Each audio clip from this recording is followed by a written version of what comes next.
Hello, welcome to solution academy. আজকে WBP lady constable men's 2018 জিকের all question নিয়ে আলোচনা করা হবে। তাহলে আজকে ফার্স্ট কোশ্চেন দেখা যাক কি বলেছে। তাহলে আজকে ফার্স্ট কোশ্চেন হলো, হুমায়ুন নামা কে রচনা করেছিলেন?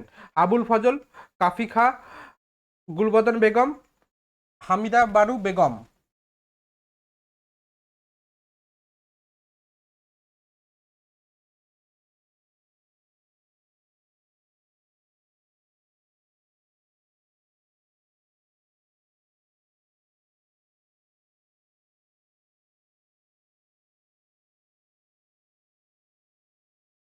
তাহলে হুমায়ুন নামা কে রচনা করেছিলেন?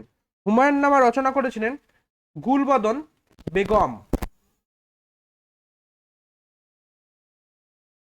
হুমায়ুন নামার লেখক ছিলেন গুলবদন বেগম। তাহলে হুমায়ুন নামা কে লিখেছিলেন? গুলবদন বেগম। আকবর নামা আইনি আকবরী লিখেছেন আবুল ফজল। তাহলে যদি কোশ্চেন আসে আকবর নামা এবং আইনি আকবরী কে লিখেছেন, তাহলে আবুল ফজল লিখেছেন। আর যদি আসে হুমায়ুন নামা কে লিখেছেন? গুলবদন বেগম। তাহলে হুমায়ুন নামার লেখককে গুলবদন বেগম এবং আকবর নামা এবং আইনি আকবরীর লেখককে আবুল ফজল। আকবর নামা এবং আইনি আকবরী লিখেছেন আবুল ফজল। তাহলে নেক্সট কোশ্চেনে যাওয়া যাক। এটা বলেছে কোন গুপ্ত সম্রাট হকারি উপাধি লাভ করেছিলেন? স্কন্দগুপ্ত, প্রথম চন্দ্রগুপ্ত, দ্বিতীয় চন্দ্রগুপ্ত, সমুদ্রগুপ্ত। তাহলে এটা বলেছে কোন গুপ্ত সম্রাট সকারি উপাধি লাভ করেছিলেন?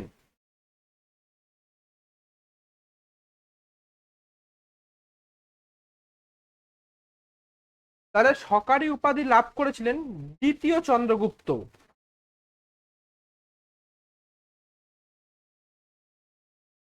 সমুদ্রগুপ্তের পুত্র, এটা হবে সমুদ্রগুপ্ত।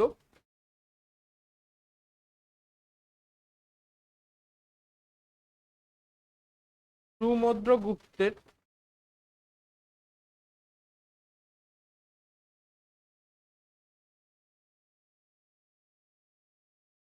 পুত্র দ্বিতীয় চন্দ্রগুপ্ত পরবর্তীতে গুপ্ত বংশের শাসক হয়েছিল।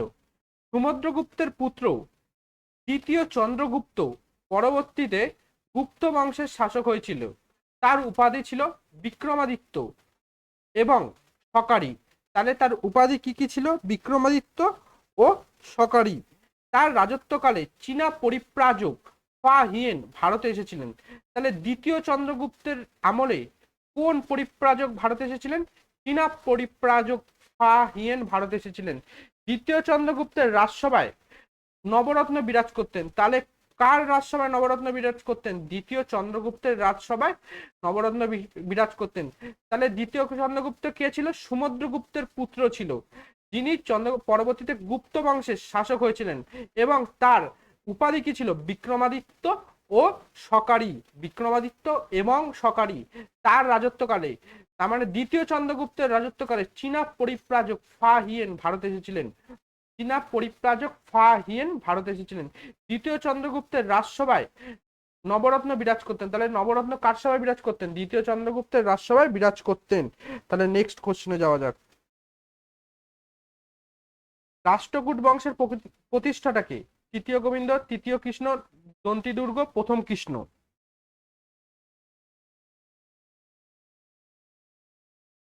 তাহলে রাষ্ট্রকূট বংশের প্রতিষ্ঠাটা দন্তি দুর্গ।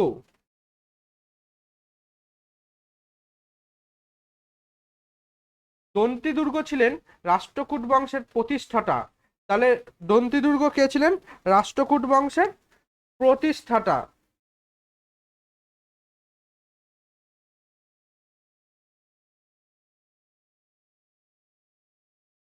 রাষ্ট্রকূট বংশের শ্রেষ্ঠ রাজা ছিলেন তৃতীয় গোবিন্দ। আর এটা দস্তি দুর্গ আছে, এটা হবে দন্তি দুর্গ। এটা হবে দন্তি দুর্গ।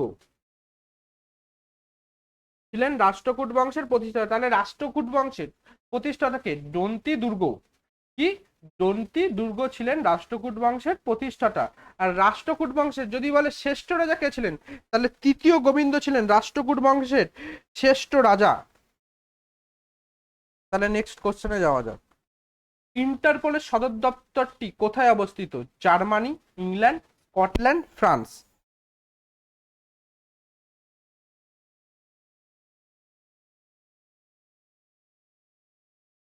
তাহলে এটি ফ্রান্সে অবস্থিত। তাহলে ইন্টারপোলের সদর দপ্তর কোথায় অবস্থিত? ফ্রান্সে অবস্থিত। ইন্টারপোলের ফুল ফর্ম কি? ইন্টারপোল বা ইন্টারন্যাশনাল ক্রিমিনাল, ইন্টারপোলটা এটি কি? ইন্টারপোল বা ইন্টারন্যাশনাল, এটি হলো ক্রিমিনাল পুলিশ অর্গানাইজেশন সদর দপ্তর। ইন্টারপোল বা ইন্টারন্যাশনাল ক্রিমিনাল পুলিশ অর্গানাইজেশনের সদর দপ্তর হলো ফ্রান্সের লিওনে।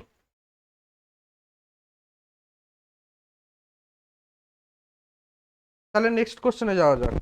এটি বলেছে বাংলায় সাঁওতাল হুল বিদ্রোহ হয়েছিল 1757, 1761, 1885, 1855। তাহলে এটি হয়েছিল 1855 সালে।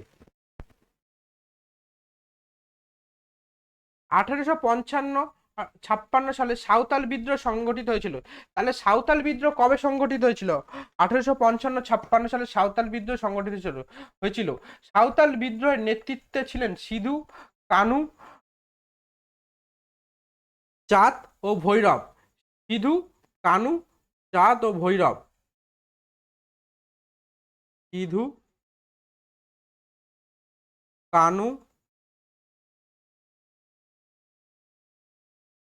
চাঁদ ও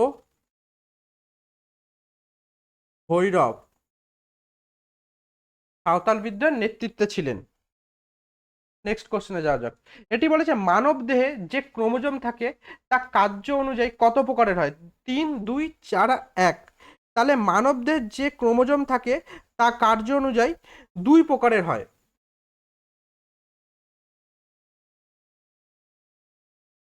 দেহ গঠন ও লিঙ্গ নির্ধারণ বৈশিষ্ট্য অনুসারে ক্রোমোজোম 2 রকমের হয়, যথা অটোজোম এবং সেক্স ক্রোমোজোম। তাহলে দেহ গঠন ও লিঙ্গ নির্ধারণ বৈশিষ্ট্য অনুসারে ক্রোমোজোম কত প্রকার হচ্ছে? দু রকমের হচ্ছে, যথা অটোজোম এবং সেক্স ক্রোমোজোম। মানুষের 46টি ক্রোমোজোমের মধ্যে 44টি অটোজোম থাকে। তাহলে মানুষের 46টি ক্রোমোজোমের মধ্যে 44টাই থাকছে অটোজোম। এই ক্রোমোজোমগুলোই মানবদের বিভিন্ন দেহজ বৈশিষ্ট্য নিয়ন্ত্রণ করে। তাহলে বলছে এই ক্রোমোজোমগুলোই মানবদের বিভিন্ন দেহজ বৈশিষ্ট্য নিয়ন্ত্রণ করে। যে ক্রোমোজোম জীবের লিঙ্গ নির্ধারণ করে সহায়তা করে তাদের অ্যালোজোম বা সেক্স ক্রোমোজোম বলে। তাহলে যে ক্রোমোজোম জীবের লিঙ্গ নির্ধারণে সহায়তা করে তাদের অ্যালোজোম বা সেক্স ক্রোমোজোম বলে। একজোড়া সেক্স ক্রোমোজোম XY বা XX। তাহলে একজোড়া সেক্স ক্রোমোজোম XY বা XX। তাহলে নেক্সট কোশ্চেনে যাওয়া যাক। বিশ্ব অঙ্গদান দিবস অথবা ওয়ার্ল্ড অর্গান ডোনেশন ডে কোন দিনে পালন করা হয়? 2 অক্টোবর, 7 জুলাই, 13 আগস্ট, 5ই সেপ্টেম্বর। তাহলে 13 আগস্ট,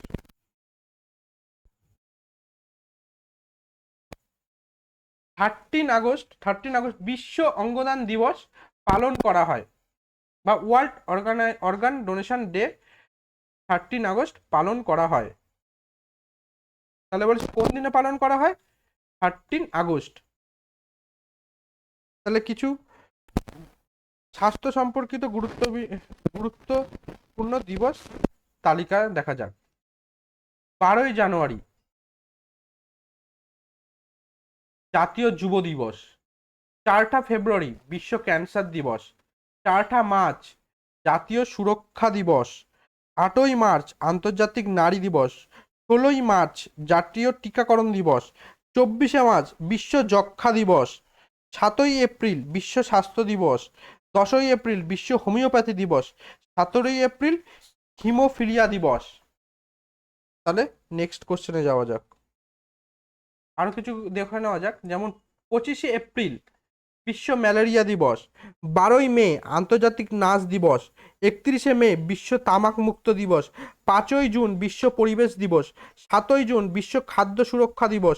14ই জুন বিশ্ব রক্তদাতা দিবস। 1লা জুলাই জাতীয় চিকিৎসক দিবস।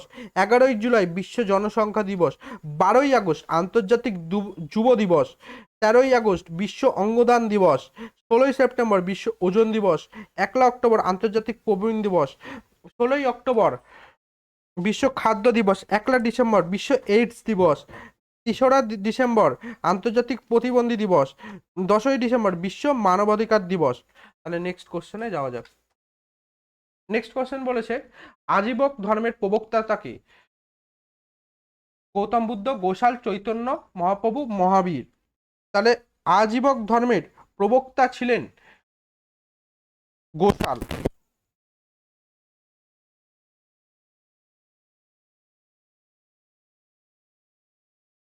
আজীবক ধর্মের প্রবক্তাটা ছিলেন গোশাল। আজীবক ধর্মের প্রবক্তা ছিলেন গোশাল। তাহলে নেক্সট কোশ্চেনে যাওয়া যাক। নিম্নের কোন ভিটামিনটি জলে দ্রবণীয় নয়? সি, কে, পি, বি। তাহলে কে, কে ভিটামিনটি জলে দ্রবণীয় নয়। দ্রবতা অনুসারে ভিটামিনকে দুটি ভাগে ভাগ করা যায়, যথা তেলে বা স্নেহ পদার্থে দ্রবণীয় ভিটামিন এবং জলে দ্রবণীয় vitamin.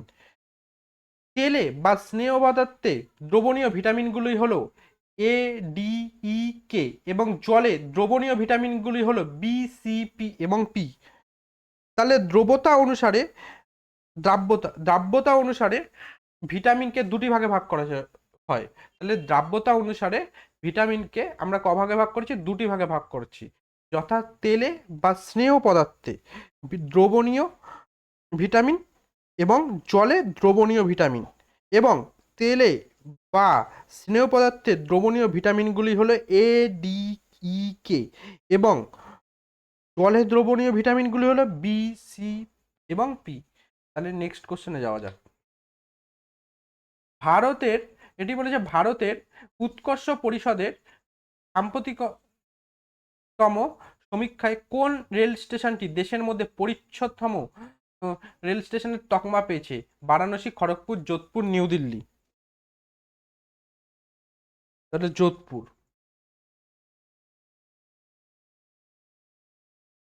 Railway board and chief executive officer, যাকে আমরা সিইও বলি, অ্যান্ড চেয়ারম্যান জয়া ভার্মা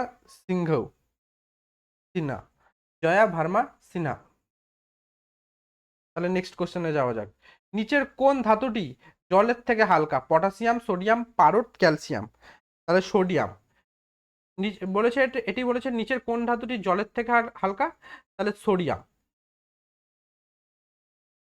স্বাভাবিক উষ্ণতায় তরল ধাতু পারদ, Hg। স্বাভাবিক উষ্ণতায় তরল অধাতু ব্রোমিন, Br। তাহলে নেক্সট কোশ্চেনে যাওয়া যাক। লিউকোপিনিয়া কখন হয়? রেড ব্লাড কাপ সেলস এর স্বাভাবিক থেকে কমে গেলে, রেড ব্লাড কাপ সেলসের সংখ্যা স্বাভাবিক থেকে বেড়ে গেলে, হোয়াইট ব্লাড কাপ সেলসের সংখ্যা স্বাভাবিকের থেকে কমে গেলে, হোয়াইট ব্লাড কাপ সেলসের সংখ্যা স্বাভাবিকের থেকে বেড়ে গেলে। তাহলে হোয়াইট ব্লাড কাপ সেলসের সংখ্যা স্বাভাবিকের থেকে কমে গেলে।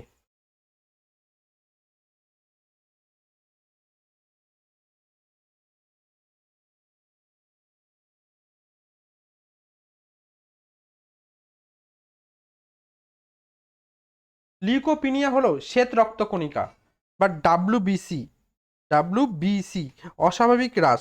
লিউকোপিনিয়া হলো শ্বেত রক্তকণিকা অস্বাভাবিক হ্রাস। লোহিত রক্তকণিকা আরবিসি লোহিত রক্তকণিকা স্বাভাবিক সংখ্যার চেয়ে কমে গেলে হয় অ্যানামিয়া ও রক্ত শূন্যতা।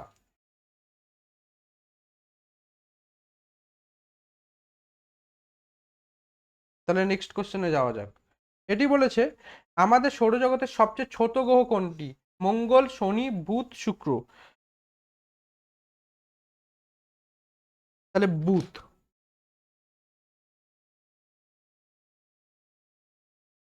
সূর্য থেকে দূরত্ব অনুসারে সৌরজগতের প্রথম গ্রহ, সৌরজগতের আকারে সবচেয়ে ছোট এবং দ্রুততম গ্রহ, এটি মাত্র 88 দিনে সূর্যের চারপাশে পরিক্রমণ করে। এটি মাত্র 88 দিনে সূর্যের চারপাশে পরিক্রমণ করছে, এর কোনো উপগ্রহ নেই।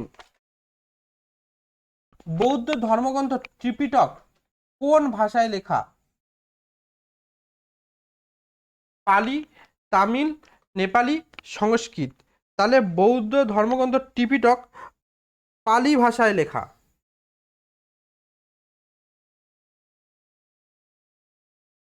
বৌদ্ধ ধর্মের প্রধান ধর্মগ্রন্থের নাম হলো ত্রিপিটক। তাহলে বৌদ্ধ ধর্মে প্রধান ধর্মগ্রন্থের নাম ত্রিপিটক। পিটক শব্দের অর্থ ঝুড়ি। পিটক শব্দের অর্থ ঝুড়ি।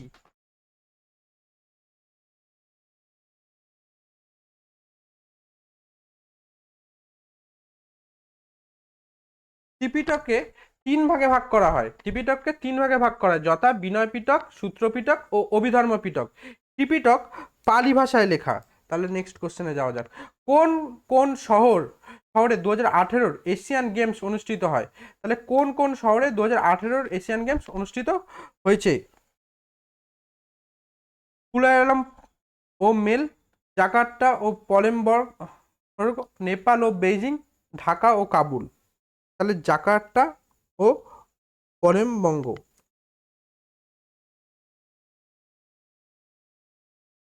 প্রথম এশিয়ান গেমস 1951 সালে নতুন দিল্লিতে অনুষ্ঠিত হয়েছিল।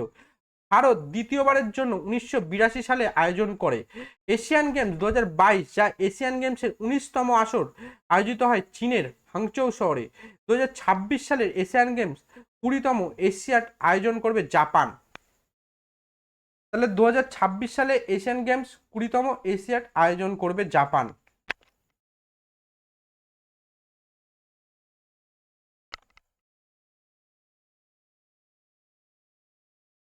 তাহলে নেক্সট কোশ্চেনে যাওয়া যাক। এটি বলেছে জলের বাষ্পীয় ভবনের লিনতাপ হলো 100 ক্যালোরি পার গ্রাম, 537 ক্যালোরি পার গ্রাম, 100 ডিগ্রি সেন্টিগ্রেড, 80 ক্যালোরি পার গ্রাম। তাহলে 537 ক্যালোরি পার গ্রাম। তাহলে জলের বাষ্পীভবনের লিনতাপ হলো 537 ক্যালোরি পার গ্রাম। 537 ক্যালোরি পার গ্রাম। তরল পদার্থের বাষ্পীয় অবস্থায় পরিণত হওয়ার ঘটনাকে বাষ্পীয় ভবন বা ভ্যাপোরাইজেশন বলে।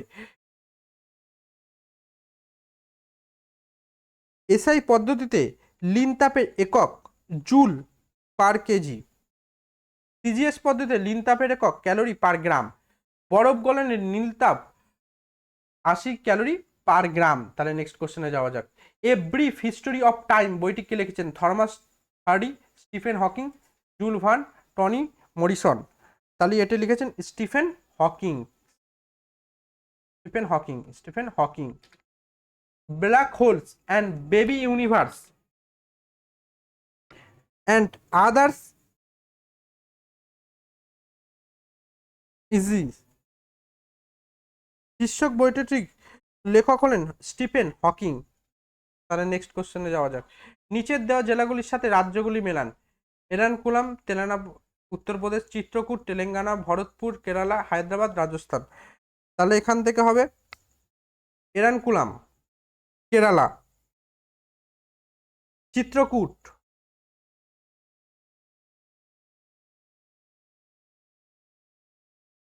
উত্তরপ্রদেশ, ভরতপুর। তাহলে চিত্রকূট কোথাকার? চিত্রকূট ও উত্তরপ্রদেশ, ভরতপুর রাজস্থান, হায়দ্রাবাদ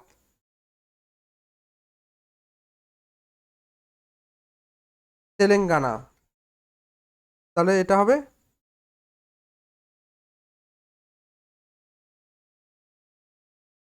এ। এনারকুলাম ভারতের কেরল রাজ্যের বাণিজ্যিক এলাকা। চিত্রকূট ভারতের উত্তরপ্রদেশ রাজ্যের একটি জেলা। ভরতপুর ভারতের রাজস্থান রাজ্যের ভরতপুর জেলার একটি শহর। হায়দ্রাবাদ ভারতের তেলেঙ্গানা রাজ্যের রাজধানী ও সবচেয়ে বৃহত্তম শহর। তাহলে নেক্সট কোশ্চেনে যাওয়া যাক। এটি বলেছে ভারতবর্ষের রেলপথ তৈরির পথিকৃৎ কাকে বলা হয়? Lord Wavell, Lord Cornwallis, Dalhousie, Lord Curzon. তাহলে লর্ড ডালহৌসিকে বলা হয়। লর্ড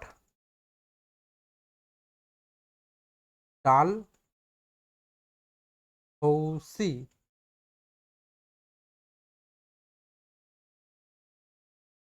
লর্ড ডালহৌসিকে ভারতের রেলপথের জনক বলা হয়। ভারতে প্রথম 1853 সালে যাত্রীবাহী ট্রেন চালু হয় বোম্বে থেকে থানের মধ্যে। তাহলে ভারতের প্রথম কবে ট্রেন চালু হয়? 1853 সালে। কোথাকার মধ্যে? বোম্বে থেকে থানের মধ্যে। 1854 সালে ঠিক তার পরের বছর হাওড়া থেকে হুগলি রুটে পশ্চিমবঙ্গের প্রথম রেল চালু হয়। তাহলে পশ্চিমবঙ্গে প্রথম রেল চালু হয় কবে? 1854 সালে। কোথাকার মধ্যে? হাওড়া থেকে হুগলির মধ্যে। ভারতের প্রথম বৈদ্যুতিক ট্রেন 1925 সালে চালু হয়। তাহলে নেক্সট কোশ্চেন যাওয়া যাক। এটি বলেছে বাংলায় 76-এর মন্বন্তর ইংরেজির কোন সালে হয়েছিল? 1870, 1770, 1830, 1768। তাহলে 1770 সালে হয়েছিল। 76-এর মন্বন্তর বাংলার ইতিহাসে সর্বাপেক্ষা ভয়াবহ দুর্ভিক্ষ নামে পরিচিত। 1176 বঙ্গাব্দে 1770 খ্রিস্টাব্দে অথবা 1770 খ্রিস্টাব্দে এই দুর্ভিক্ষ হয়েছিল বলে একে 76-এর মন্বন্তর বলা হয়। 1176 বঙ্গাব্দে এই দুর্ভিক্ষ হয়েছিল বলে একে 76-এর মন্বন্তর বলা হয়। তাহলে নেক্সট কোশ্চেনে যাওয়া যাক।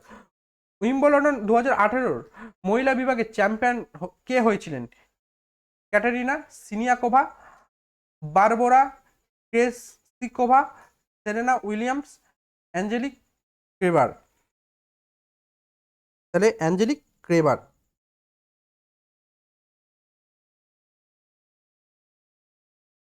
উইম্বলডন চ্যাম্পিয়নশিপ বিশ্বের সবচেয়ে প্রাচীন টেনিস প্রতিযোগিতা। তাহলে নেক্সট কোশ্চেনে যাওয়া যাক। ভারতের স্বাধীনতা সংগ্রামে, এটি বলেছে ভারতের স্বাধীনতা সংগ্রামে নিচের কোন বিখ্যাত ব্যক্তিত্ব চরমপন্থী গোষ্ঠীর সাথে যুক্ত না? গোপাল কৃষ্ণ গোখলে, বিপিনচন্দ্র পাল, ঋষি অরবিন্দ, বাল গঙ্গাধর তিলক। তাহলে গোপাল কৃষ্ণ গোখলে। গোপাল কৃষ্ণ গোখলে। এটি বলেছে গোপাল কৃষ্ণ গোখলে ভারতের স্বাধীনতা সংগ্রামে নিচের কোনো বিখ্যাত ব্যক্তিত্ব চরমপন্থী গোষ্ঠীর সাথে যুক্ত না। তাহলে এটি হবে গোপাল কৃষ্ণ গোখলে। গোপাল কৃষ্ণ গোখলে মহাত্মা গান্ধীর রাজনৈতিক গুরু। তিনি সার্ভেন্টস অফ ইন্ডিয়া সোসাইটির প্রতিষ্ঠাতা ছিলেন।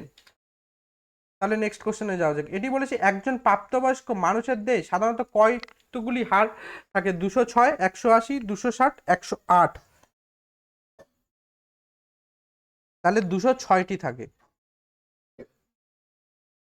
একজন প্রাপ্তবয়স্ক মানুষের দেহে প্রায় 206টি হাড় থাকে। জন্মের সময় মানুষের শরীরে প্রায় 300টি হাড় থাকে। তাহলে নেক্সট কোশ্চেনে যাওয়া যাক। এটি বলেছে প্রকাশ পাড়ুকন কোন খেলার সাথে যুক্ত? Cricket, badminton, hockey, kabaddi. তাহলে এটি ব্যাডমিন্টন খেলার সাথে যুক্ত। পিভি সিন্ধু প্রথম ভারতীয় মহিলা যিনি 2টি অলিম্পিক পদক জিতেছেন। সাইনা নেহওয়াল বিখ্যাত ভারতীয় ব্যাডমিন্টন খেলোয়াড়। তাহলে নেক্সট কোশ্চেনে যাওয়া যাক। এটি বলেছে ফ্লেক্সর পেশির উদাহরণ হলো হৃৎপেশি, হাতের ট্রাইসেপস, হাতের বাইসেপস, ল্যাটিসিমাস ডোরসি। তাহলে হাতের বাইসেপস।